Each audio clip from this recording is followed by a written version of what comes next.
Hello, thanks for joining me again tonight on the channel. Today I want to talk to you about something a little bit different. You might have seen it in the background of some of my videos. I've touched on it slightly as well in a couple of the shorter videos. It's this. It is my 1964 Raleigh Runabout. And I just want to introduce it really. It's been with me for a couple of years. I'll put some pictures up about here of the day I picked it up. It doesn't look too different really from the day I picked it up. Essentially what it is a push bike with an engine. I'll talk you through basically the basics of how it kind of works. They were designed to be the cheapest mode of transport possible. It was far cheaper than a car at the time. And faster than a push bike. I think it's got so much character that it just makes me smile every time I look at it, which is the reason I bought it. I gave £250 for it off Facebook Marketplace. It was quite local. I picked it up, I put it in the back of my Mercedes E-Class estate in the boot. I brought it home without really knowing anything about it. Never seen one, never ridden one. My partner, she's big into motorcycles. I'm not really a biker.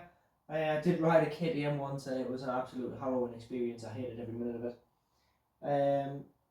But this just makes me tingle inside. So what is it? It's a Raleigh Runabout.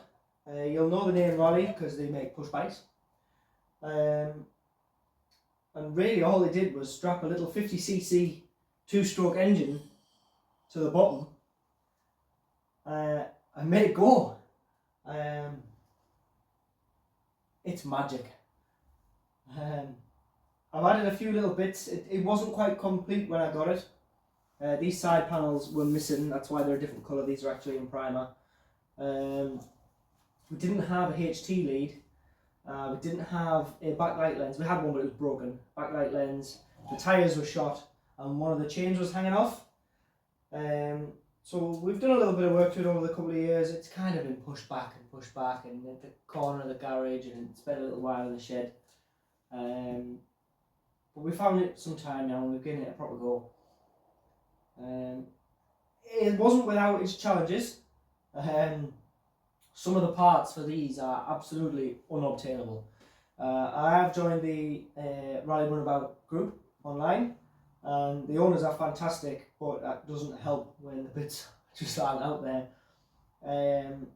For example, the HT lead, this is an early type with a push-in fitting, rather than with a later type with a screw-on fitting under the coil. You can't buy these HT leads anymore, which I didn't realise until after I bought the wrong one. So I had to modify the HT lead to make it fit. I had to cut the end off and solder on a spade kind of terminal on the end to make that connect properly. We did manage to find some side panels. The backlight, oh my goodness, I spent months searching for a backlight. Again, this is a slightly earlier type than some, so it has what's called a Miller's backlight. That's who made them, Miller's, and they are not available anywhere. Nobody makes them new. They're not available second hand. I scoured eBay, I scoured Facebook for months. And I finally found a man who had one in his shed, and he quite nicely let me buy it off him. So I'm super protective about that backlight because I know there isn't any others for sale. Other things that you think would be easy but aren't is the fuel cap. It's just a simple fuel cap with two little prongs on it there. The seal's bust, I've got a new one on its way. You can't buy them either, they're unobtainable, although they were fitted to all of these style little bikes, Raleigh Wisp and Runabouts, etc. You can't buy them second hand, you can't buy them new. I had to actually buy another fuel tank for a different type of bike because it shared the same cap, and I was able to sell on the other fuel tank but keep the cap. So that's kind of what we've done up to now, and until this week it's never turned a wheel since God knows when. I have no history of the bike whatsoever. The guy I bought it off didn't know anything about it, he just picked it up local. So unfortunately, although it is road registered and road legal, the nice number plate there, it's been forgotten about by the DVLA. It doesn't show the DVLA sites. I can't get a logbook for it. I have tried, I've spoken to a lot of people in the Raleigh group, and they are going to assist me in getting it re-registered with the DVLA. I'm going to have somebody from the DVLA come out and inspect the bike and make sure the frame numbers and etc. are correct for the age of the bike. And we'll be issued a new number plate and a new logbook. So unfortunately we're probably going to lose this number. Not through lack of trying. I had to I found out the bike itself was registered in Middlesbrough when it was new. So I had to contact Middlesbrough Town Council and find out if they had any record of it being registered, if there was any chance of me getting some paperwork from 1964 or any proof when it was registered, because that would have helped us work with the DVLA and getting it registered on these plates again. Unfortunately, they also have no record of it. So for now, we're just working on getting it running, getting it riding right, getting it starting, making it complete, and then we're going to go down the route of getting it re-registered. Let me walk you through a little bit closer. I'll show you some cool features, and we'll get into more about what we've been doing on it this week. So like I mentioned, it's got a little 50cc two-stroke engine. This is the fuel tank just on the back. You'll notice that the frame does just look like a push bike, which I think is fabulous. The fuel, two-stroke fuel, you have to mix it before you put it in. It's not like some vintage motorcycles I know, they have a separate oil tank and it mixes it itself before it goes into the engine. This isn't like that. So it's one tank. You've got to pre-mix your two-stroke oil and your petrol, pop it in there. It's a very, very basic engine. There's no points, there's no distributor or anything like that like a car has. All you've got is the coil up here with a single wire going to it, a single cylinder, single HT lead, and it doesn't even have a starter motor. The way you start this bike is by pedalling, which is quite comical. You don't even have ignition keys. I'll show you up here. This is the dashboard, if you can call it that. There's no ignition, there's no key, there's no lights for the ignition side of things, there's no speedo. This is the controls here just for the headlight and the tail light there. So the only way to start it is you've got a couple of levers here. So this one on the left is your front brake. Sorry, the one on the left here is the rear brake. The one on the right there is the front brake. Both inboard drum brakes. All the mechanisms inside the drum there. Then you have this lever just underneath on the left. Please do excuse these because we've changed the cables and we just want to be sure that they're adjusted properly before we cut the excess off. This is actually your choke. So you pull this for cold start and it pulls a little lever on the carburetor. And then over here, this is your throttle. So like a normal kind of motorbike, pull, the more you accelerate. But then you have this extra cable here. And when you turn the lever forwards, that is actually the decompression lever. So that is how you switch the engine off. There's no off switch. This pulls a little lever. You see it working there. Which just opens a little valve on the cylinder head there and lets the compression out. So the engine stops. Which is just brilliant. Moving around, there's the rear light I had to replace. Really don't want to break another one of them.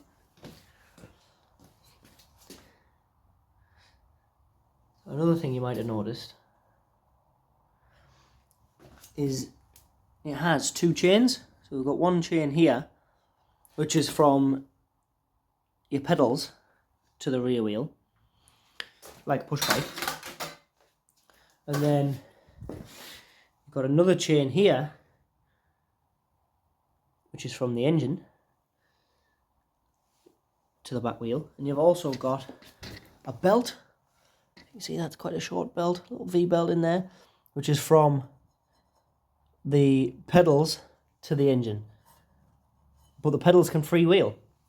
So once the engine's running, you can actually stop pedaling, and the bike can actually drive itself like a normal motorcycle. What else can I tell you? I just love it. Look at how cool is it, man. I'm going to leave the patina. When I did buy it originally, I was going to do a full restore, have the frame shop blasted and painted. But I might go about that with some wire wool. But really, I think it's got so much history and so much character. It'd be a shame to lose that. And I haven't done this for resale or for value reasons. So I don't think there'll be much benefit in making it perfect. I think being rough and ready and showing the years on its skin is maybe a better look for this one. I am going to do something with them side panels just because they don't match. I might try and match the patina of the rest of it somehow. But yeah, there it is. Isn't it a beauty?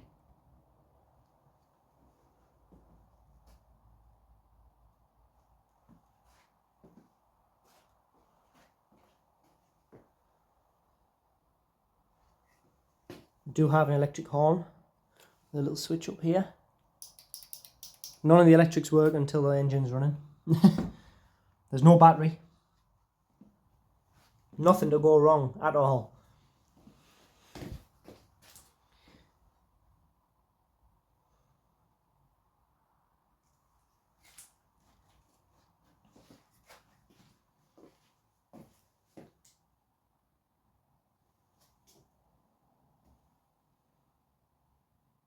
So that's a little bit about it.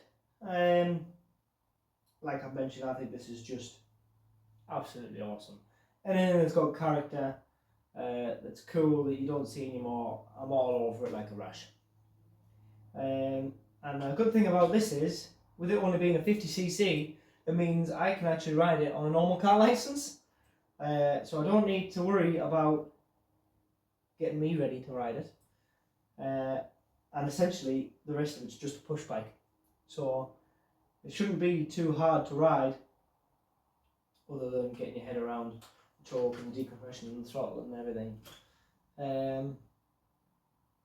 So moving on, this week, me and my partner, she runs Jigsaw Motorcycles. I'll put the little logo down here. Go to Facebook, give it a like, give it a share. She does some cool stuff. She tends to stick to 2 wheels rather than 4. She's been working on Magic. We've been having a bit of trouble with the chains, getting them adjusted, because there's a little bit of a fanny on with there being 2 chains and a belt, and getting the rear wheel straight, sorting that HT lead out. But we actually were able to fire this up for the first time in what I'm guessing is probably about 40 years. Now, the little clip I'm about to show you here, the only preparation we did was we put it up on a stand to get the rear wheel off the floor so it could turn freely. We put some fresh petrol and 2-stroke in the tank. It's got a brand new spark plug, a brand new HT lead, and that's it. We haven't opened the engine, we haven't done a rebuild. We knew the engine turned over, but essentially we didn't know if it was going to run. The clip I'm about to show you is of the first time it fires up in at least 40 years.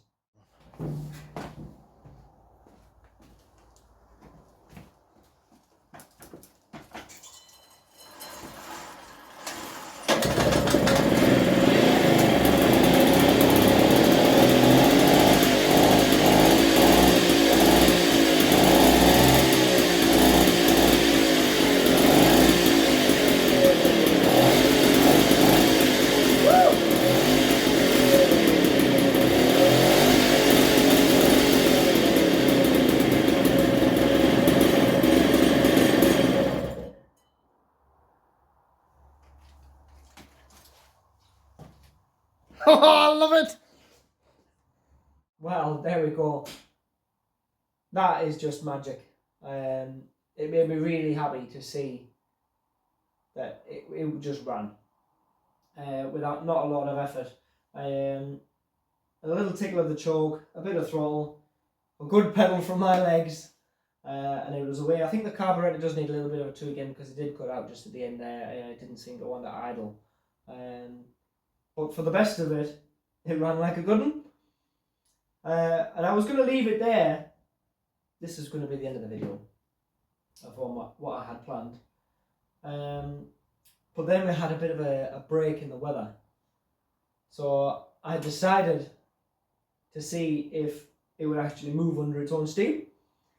So we pumped the tyres up, and we wheeled it out to the street, and I gave it a good pedalling, and I'm happy to say this is the result.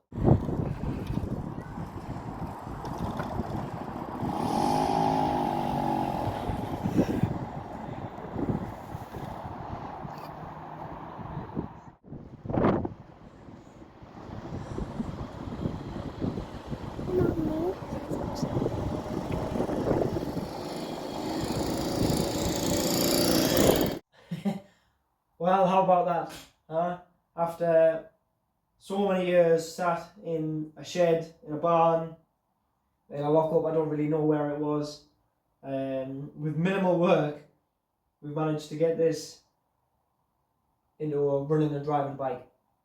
As you can tell from that video, I didn't want to get off. Like I said at the start, I'm not a biker. I don't do bikes really, but this, I just love it. It's very me. So, if you do live in the northeast and you hear about some random traffic jams appearing up here, there, and everywhere, it's probably me at the front of them because I don't know how fast I'm going because there's no speedo. And let's be honest, 50cc and my legs, it's not going to break any land speed records, is it? So, moving forward, the last few jobs we need to do, we're going to get some decals that are missing from the frame, side panels, and the tank. I think there's one on the front as well. Needs put on.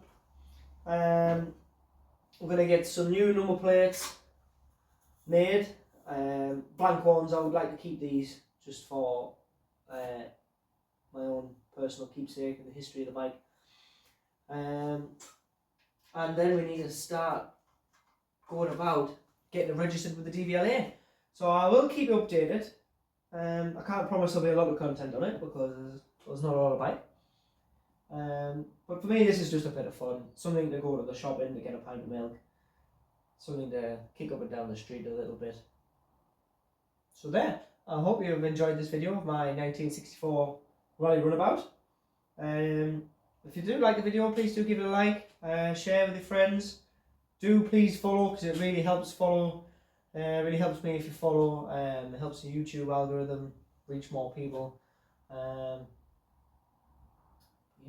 I'm going to put this back in this little hidey hole in the corner of my workshop for now. I'm a happy man today. Happy man. See you next time.